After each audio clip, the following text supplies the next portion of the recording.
What's good, Liberators? Fingers here, and this is DX2 Demon Review, continuing the Halloween spooktacular with yet another Apocalypse Rider.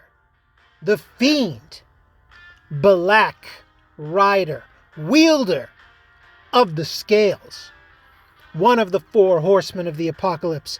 He rides a black horse and carries a scale. He has the power to bring famine and the right to end people's lives through their suffering. The four horsemen have the power to conquer and kill and are often thought to bring chaos. Very, very cool. Check the stats. Decent magic stat, 192. Decent agility stat starting out at 164. Somewhat decent vitality at 147. And as you can see, I focused mainly on vitality and agility because this guy's passives and fractional damage are the name of the game here. And I mean, you could throw 20 into magic and perhaps get somewhere. I personally don't like him as a caster. I prefer to focus on his other passive abilities. And I would say the essential one is that 20 in agility because these riders need to be going first as often as possible. Otherwise, things can get pretty dicey for them. As for the skills, the transferable Bufudyne, single target, ice magic damage, power of 160. Not going to get you too far in PvP with that, but hey, it's there if you want to give him some kind of magic attack and have him doing something during a battle other than just passing his turn and using his passive skills, which are, they are something. His first unique skill, Famine, activates the following chain effect at the end of an enemy's turn. Inflicts 15% fractional damage, maximum of 300, on all enemies based on their maximum HP, and reduces their MP by 2. So he is constantly draining the life out of your enemies, draining the MP out of their enemies. Unfortunately, it comes at the end of an enemy's turn, so they're going to be able to thwack you hardcore at least once before the Black Rider starts to suck them dry. So be aware of that. And his more interesting skill, I think, the Soul Divide, activates the following chain effect when an enemy demon skill with an HP healing effect is used. Inflicts 50% fractional damage, 2000 max, on all enemies based on their current HP. And that is so unfortunate that it's current HP and not maximum HP. But alas, you can still have a lot of fun with this. And I would very much like to do a PvP video where I make a special forces team, right? Because you know the team that's just all the rage right now, where you got Ji-Wang Mu, Uber Beals, and Earl Connick, coupled with some other intimidating stance demon, usually. And they're a big old pain in the butt. And I just want to create a team revolving around the Black Rider so that every time Earl Connick's Tree of Life pops up, shabam, gets smacked. Every time those Panel 1 Uber Beelzebubs heal themselves up, shabam, he gets shredded and shredded again. Every time those Panel 4 Vishnus avatar it up, chabam. Now, be aware, this skill does not trigger on Lydia. So, Earl Connick, I believe, gives a party-wide Lydia. Hallel, Floros Hallel can give Lydia to everyone, and this will not trigger if someone uses Lydia. It has to be a skill that the demon triggers for this to go off, so just be aware of that. But everything else, fair game. They use Meteorama or something like that, you get shredded. So this is a real specialized demon. So you will have to pick your battles with this guy. That doesn't mean it can't be fun. And if you're running high tier PvP, you probably have a whole mess load of hyper specialized teams designed to thwack every conceivable combination under the sun. And that this is just one I want to try. And you can bet I'll be doing a PvP video like that at some point, assuming I can actually make it work. I have theories, but the demons on paper, theories on paper, and in practice are two different beasts. We shall see. I've got him in the Origami archetype, which gives him Glacial Blast, which I would give a thumbs down to. I just gotcha'd him this way and haven't really used him, so I've kept him this way. If I do run that PvP team, you can bet I'll be changing this post haste. As for the transferables, like I said, I wanted to make him a special forces unit busting down Uber Beelzebubs. So instead of going double endures or speedster and enduring, so I gave him the life gain just because I had one kicking around, give him 20% to maximum HP, making sure those death flies don't drop him below the mark because those will chew right through endures and enduring souls. And to help keep him alive, I gave him an enduring soul, kind of splitting the difference. But again, trying to hyper specialize him towards one task. And I would recommend speedster on this guy. Depending on who you are targeting, anything that gives him more life.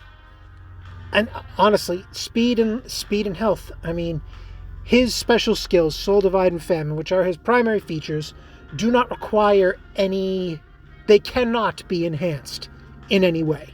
So you would do well to just make sure he stays alive. Whatever you got to do, keep him alive. Whatever skills you can give him that keep him alive. So you got your endures, your life gains, and whatever you can do to get him to go first to help out, speedsters.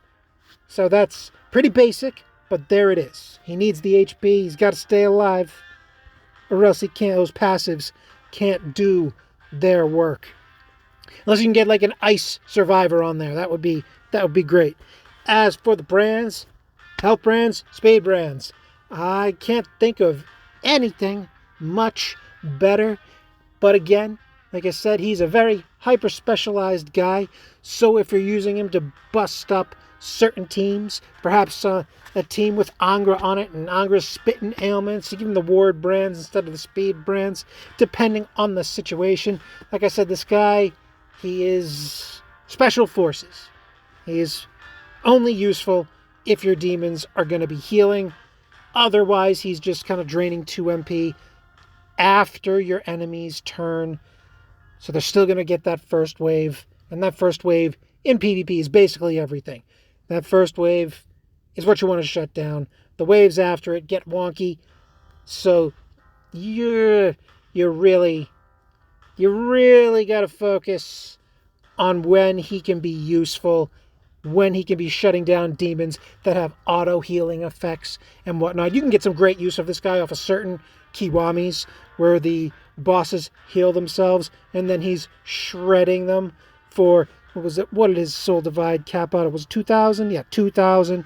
And he's just shredding them 2,000, 2,000 every time they're trying to heal themselves. You can get some good use on them there. But like I said, Special Forces unit. As for the panels, panel 1 reduces the cost of ice skills by 1 MP. Don't really like him as a caster, but hey, less MP is a less MP, especially if you got panel 2, which gives him the Ice Pierce, which, cool. Now, a little more flex, but again, I don't particularly like him as a caster, and his Origami archetype isn't even Mabufudine, it's Glacial Blast, which is random target multi-hit nonsense, so your results may vary. I would go for panel 1 off rip, just because it comes with that precious HP bonus, 250 HP for panels 1, and another 250 if you can get that panel 3. And speaking of which, panel 3 plus 15% to ice damage, minus 30% to critical hit rate of damage received, and a minus 30% chance of receiving status ailments. So a nice little panel 3 right there, because these riders need to endure at least 1 wave of attack in order for them to for their full spectrum of abilities to shine. Really, Pale Rider is much the same way, where unless he can survive that one counterattack, you wasted your time with him. And before we wrap it up, let us check out the archetype skills, assuming the 5G network I am on allows me to. And where are you? And the Origami archetype, of course, Glacial Blast, which we discussed. Ice, multi-hit nonsense, hate it, pass. For the Protector archetype, the Mind Blast, almighty magic damage on a single enemy, power of 100, and reduces their MP by 4. Now, I like this, where you're piling on MP drainage. And like I said, shutting down that first wave of attack is the most important. If you're able to pop this off turn 1, he will require Divine Brands to do it, 6 MP. Plus no Undead Alice's in the mix. Nothing you can do about that. This will help you out immensely. Seeing someone who's got, as that Rakarmdra on him, or who is bringing that big physical hit that will sweep your entire team away, shunting him with the Mind Blast off rip is a viable play and could keep you in the game just long enough for all your other riders' passives to kick off and for you to keep the fight going. So I actually like that a lot. The one downside is you're going to have to sacrifice life brands for divine brands. Otherwise, you're going to be in trouble, or you're going to have to rely on him actually getting a second turn. I mean, which you can do if you ran up with like Hero Masakato. Even if they double stance you, you would still have 3 press turns, and you would be able to get him a second turn on turn 1 in that eventuality. And for the Psychic archetype, Auto Tarunda lowers enemy attack automatically 3 turns by 20% on the first round. Great stuff. All the riders, all the 5-star riders, come with 1 Auto Unda in their Psychic variant, Secunda, Rakunda, and Black Rider here with the Tarunda, which I would give the thumbs up, probably the most useful of all his archetype skills. The Mind Blast just gets held back by the need for the Divine Brands. Basically, Auto Tarunda will probably get you the most bang for your buck, so thumbs up to that. And the Elementalist archetype, no fire, which he is weak to fire, so it does cover up his weakness, and he repels ice. Be aware, forgot to mention that. Be aware, resists some things, useless, don't care. And as you can see, I've got him panel 1, and I was able to spike his HP up to a nice, a healthy 3,500, so you can get his HP up there in a big way. And this would, if I had him panel 3, he would have an extra 250 on top of that. So you can get him into the 4,000-ish range if you try to. And that's, for these demons who do fractional damage, that HP bar is crucial, because you're not sacrificing your damage in place of HP as you normally would be doing. And that is all I have to say about the Black Rider, the one who weighs the scales of your soul before he devours it. Happy Halloween, Liberators. Don't get captured.